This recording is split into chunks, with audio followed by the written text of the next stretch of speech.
आरोही और शिवाय ब्रेकफास्ट कर रहे थे कि तभी एक अनजान शख्स ने उनके घर में एंट्री ली। उसने आते ही चिल्लाना शुरू कर दिया।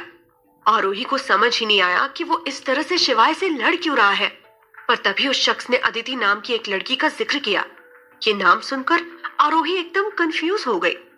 वो उन दोनों को इस तरह से देखकर डर गई थी, पर साथ ही बहुत कंफ्यूज भी हो रही थी। ऐसा लग रहा था कि अगर वो अपने मुंह से एक शब्द भी बाहर निकालेगी तो वहां जंग छिड़ जाएगी। पर उसे अभी भी ये बात खटक रही थी कि ये अदिति है कौन। पर यह सिचुएशन भी ऐसी नहीं थी कि वो डायरेक्ट शिवाय से इस बारे में पूछ सके। उस पर नजरें पड़ते ही शिवाय ने थोड़े गुस्से में कहा, इसी वक्त अंदर जाओ। आरोही ने जब शिवाय की ये टोन सुनी तो उसे काफी गुस्सा आया। आखिर वो उससे इस तरह से बात कैसे कर सकता था? वो किसी और का गुस्सा उस पर कैसे निकाल सकता था? पर उसे पता था कि ये वक्त ये सब बातें करने का नहीं है। वैसे तो उसे बहुत भूख लग रही थी, पर क्योंकि उसके हस्बैंड ने उसे ऑर्डर दिए थे तो उसे कमरे में तो जाना ही था।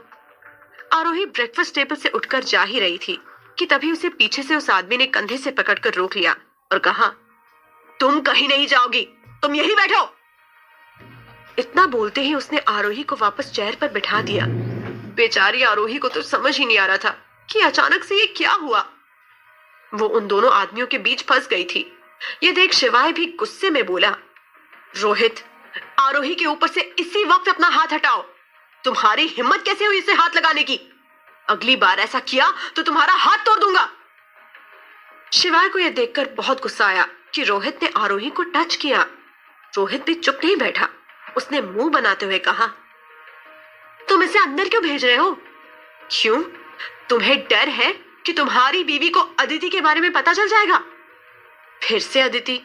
आखिर में अदिति थी कौन और ये रोहित बार बार इसी का जिक्र क्यों कर रहा था? अब तो आरोही को जानना ही था कि ये अदिति नाम की लड़की आखिर है कौन और इसका राज क्या है। रोहित की बातों से शिवाय का गुस्सा बढ़ते ही जा रहा था। उसने जोर से टेबल पर हाथ मारते हुए कहा, बकवास बंद करो रोहित। अगर तुमने एक और शब्द अपने मुंह से निकाला तो अच्छा नहीं होगा। तुम मेरी वाइफ के सामने ये सारी बातें नहीं कर सकते। उसके चेहरे के एक्सप्रेशंस अब और ज्यादा अगले होते जा रहे थे। तभी रोहित ने भी टेबल पर हाथ मारते हुए गुस्से से कहा, क्यों? मैं क्यों चुप रहूं? तुम्हें डर लग रहा है कि तुम्हारी सच्चाई सबके सामने आ जाएगी? मैं बताता हूं, तुम एक नंबर के कमीने हो। अदिति ने तुम पर भरोसा किया था और तुमने उसका भरोसा तोड़ा। तुम कभी भी अदिति के लायक नहीं थे। बहुत बड़ी गलती कर दी उसने तुम पर भरोसा करके। शर्म आनी चाहिए तुम्हें। इससे पहले कि शिवाय उसे कोई जवाब देता, रोहित गुस्से में वहां से चला गया। वो बस अपनी बात कहने के लिए वहां पर आया था, पर जाते जाते वो अदिति के नाम से आरोही के मन में जरूर डाउट छोड़ गया था। उसे समझ नहीं आ रहा था कि ये अदिति आखिर है कौन। क्या वो शिवाय की गर्लफ्रेंड है या फिर इन दोनों का कोई दूसरा रिलेशन भी हो सकता है। आरोही वैसे तो अपने दिमाग के घोड़े दौड़ा रही थी, पर उसे लगा कि उसे डायरेक्टली शिवाय से ही पूछ लेना चाहिए। पर शिवाय इस वक्त बहुत गुस्से में था। आरोही का तो उसका चेहरा देखकर ही उसे कुछ भी पूछने का मन नहीं हुआ। अगर वो कुछ बोलती तो बात और ज्यादा बिगड़ जाती। फिलहाल तो उसे ये भी समझ नहीं आ रहा था कि उसे ब्रेकफास्ट भी करना चाहिए या नहीं। उसने आखिर डिसाइड किया कि वो शिवाय के जाने के बाद ही ब्रेकफास्ट करेगी। फिलहाल उसे अपने कमरे में जाना चाहिए। वो उठकर वहां से जा ही रही थी कि तभी शिवाय ने धीमी आवाज में कहा, सॉरी। उसके मुंह से वो भी इतने प्यार से सॉरी सुनकर आरोही एकदम हैरान रह गई। उसे विश्वास नहीं हो रहा था कि शिवाय उससे ही बात कर रहा है। उसने उसके सॉरी का कोई रिप्लाई नहीं दिया। शिवाय कहीं खोया हुआ था। वो वापस अपने सेंसेस में आया। उसने आरोही को देखते हुए बोला, सॉरी, मैंने तुम्हें अभी थोड़ी देर पहले डरा दिया था। मुझे तुमसे इस टोन में नहीं बात करना चाहिए था। नहीं नहीं, मुझे तुमसे डर नहीं लगा। आरोही एक फीकी सी स्माइल देते हुए बोली और वापस चेयर पर बैठ गई। वो शिवाय से अदिति के बारे में पूछने ही जा रही थी कि तभी शिवाय कोट पहनकर ऑफिस जाने के लिए तैयार हो गया। जाने से पहले वो बोला, अगर तुम्हें कोई काम है तो तुम वो कर लो, मैं चलता हूं। और हाँ, सिक्योरिटी को बोलना कि ऐसे ही किसी को दरवाजा न खोले। इतना बोलकर वो अपना लैपटॉप बैग लेकर चला गया। वैसे तो आरोही को कोई काम नहीं था, पर उसके जाने के बाद वो खुश थी क्योंकि फाइनली अब शांति हो गई थी वहां। कुछ देर पहले तो वो ब्रेकफास्ट टेबल मच्छी मार्केट बना हुआ था और अब वहां पर एकदम सन्नाटा पसर गया था। आरोही खुद से ही बात करने लगी। ये यहाँ पर अभी क्या हुआ? हे भगवान, मेरी जान तो गले में ही आ गई थी। मुझे तो लगा आज मैं गई। पर ये रोहित कौन था? और अदिति, अब ये अदिति कौन है? कहीं ये शिवाय की गर्लफ्रेंड तो नहीं? हो सकता है मैं शिवाय के बारे में गलत सोच रही हूँ। क्या यार, इन सब की वजह से मेरा ब्रेकफास्ट भी नहीं हो पाया। आरोही ने किचन में जाकर अपने लिए पराठे गरम किए। वैसे तो ये काम वो वहां की सर्वेंट को करने के लिए भी बोल सकती थी, पर उसे ये सही नहीं लगा। वो फिर से अपनी प्लेट लेकर बैठ गई। अब एकदम आराम से नाश्ता करूंगी, नो डिस्टरबेंस। उसने फिर से पराठे का पहला निवाला अपने मुंह में रखा ही था कि तभी पीछे से राज के चिल्लाने की आवाज आई। भाभी! राज ने भाभी इतनी तेज आवाज में कहा कि आरोही फिर से डर गई और वो पीस उसके गले में अटक गया, जिसकी वजह से उसकी सांस अटक गई और वो जोर जोर से खांसने लगी। वो अपनी दबी हुई आवाज में बोली, पानी पानी पानी।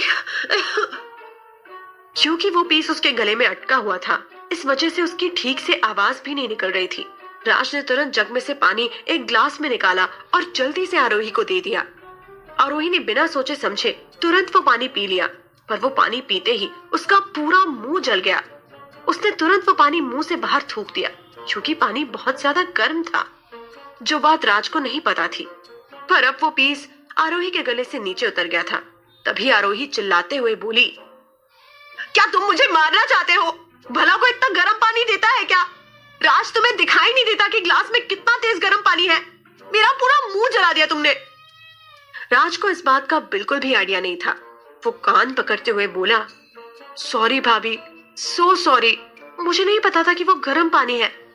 मैं आपको ऐसी सिचुएशन में देखकर डर गया था, तो मुझे सामने जैसा पानी दिखा मैंने आपको वैसा ही दे दिया। आरोही को अब बड़ा गुस्सा आ रहा था। वो अपनी मुट्ठी बंद करते हुए बोली, आज लगता है कि कोई मुझे चैन से खाने ही नहीं देगा। पहले खाने बैठी तो वो रोहित आ गया, और अब ये मेरा तेवर। लगता है इन सबने कसम खा रखी है मुझे हार्ट अटैक से मारने की। ये बात उसने बहुत धीरे से कही थी, पर आखिरी लाइन राज ने सुन ली। राज ने उससे कहा, भाभी आप ऐसा क्यों बोल रही हो? मैं आपको क्यों मारना चाहूंगा? मैं तो बस आपको सरप्राइज देना चाहता था, पर मुझे क्या पता कि आप डर जाओगी और ये पराठे का पीस आपके गले में अटक जाएगा। पर अच्छा है आपको कुछ नहीं हुआ, वरना भाई मुझे आपके मर्डर के चार्ज में जेल में अंदर डाल देते। आरोही ने जैसे ही राज के मुंह से उसके भाई का नाम सुना तो वो और ज्यादा गुस्सा हो गई। नाम भी मत लो तुम्हारे भाई का। मुझे तो लगता है उनको कोई चक्कर चल रहा है। पता है वो किस तरह से सुबह मुझ पर चिल्लाकर गए हैं? राज ने हंसते हुए कहा, भाभी चिंता मत करो। अगर भाई का कोई चक्कर चल रहा होगा और वो आपको अपनी वाइफ जैसा ट्रीट नहीं करेंगे तो भी कोई बात नहीं, मैं आपको हमेशा अपनी भाभी ही मानूंगा, ट्रस्ट मी। आरोही को इस वक्त राज से बात करने का बिल्कुल मन नहीं था, और अब तो उसकी भूख भी मर चुकी थी। वो बोली, मेरा नाश्ता हो गया, अब तुम अपना कर लो, मैं चलती हूँ। राज ने जब ये देखा कि आरोही अपना नाश्ता छोड़कर वहां से जा रही है तो उसे ये देखकर अच्छा नहीं लगा। उसने कहा, भाभी आप खाने का तो अपमान मत करिए। देखो मुझे पता है कि आपको मुझे और मेरे भाई को लेकर गलतफहमी है, पर जैसा आप सोचती है ना वैसा नहीं है। मेरे और भाई के रिश्ते इतने भी खराब नहीं है जितना वो दिखाने की कोशिश करते हैं। अभी हमारे बीच में थोड़ी लड़ाई चल रही है, पर इसका मतलब ये नहीं कि मैं उनकी रिस्पेक्ट नहीं करता। मैं तो उनसे बहुत प्यार करता हूं। आरोही ने कहा, राज तुम पागल हो गए हो, शांति से बैठकर नाश्ता कर लो, मैं चलती हूँ। इतना बोलकर वो वहां से चली गई। अब वो अपने कमरे में अकेली लेटी हुई थी। नाश्ता इस तरह छोड़कर आना उसकी सबसे बड़ी गलती थी, क्योंकि अब उसे भूख के मारे चक्कर आ रहे थे। कुछ देर लेटे हुए जब उसने अपना इंस्टाग्राम स्क्रॉल करना शुरू किया तो उसमें भी सारी खाने की ही चीजें आ रही थी। उन्हें देखकर आरोही ने डिसाइड किया कि वो बाहर जाकर अपना ब्रेकफास्ट करेगी। इतना सोचते ही वो तुरंत तैयार होकर घर से निकल गई। कुछ ही दूरी पर एक अच्छा सा रेस्टोरेंट था। उसने वहां जाकर अपना फेवरेट नाश्ता किया और फिर कुछ देर वहीं पर बैठकर जॉब हंटिंग भी शुरू की। अपना सारा काम खत्म करने के बाद अब उसके पास करने को कुछ भी नहीं बचा था। तभी उसे अपने पापा का ख्याल आया। जब से शादी हुई थी वो अपने पापा से मिलने नहीं गई थी। उनका ख्याल आते ही वो अपना लैपटॉप बंद करके हॉस्पिटल के लिए निकल गई। हॉस्पिटल में एंटर होते वक्त वो एक आदमी से टकरा गई। जैसे ही आरोही ने सॉरी बोलने के लिए अपना चेहरा ऊपर किया तो उसकी आंखें खुली की खुली रह गई। हैरानी से उसके मुंह से निकला, आप यहाँ क्या कर रहे हैं? आखिर आरोही किससे टकराई थी? कौन था ये इंसान जो उसे हॉस्पिटल में मिला था? और क्या आरोही अदिति की मिस्ट्री सॉल्व कर पाएगी?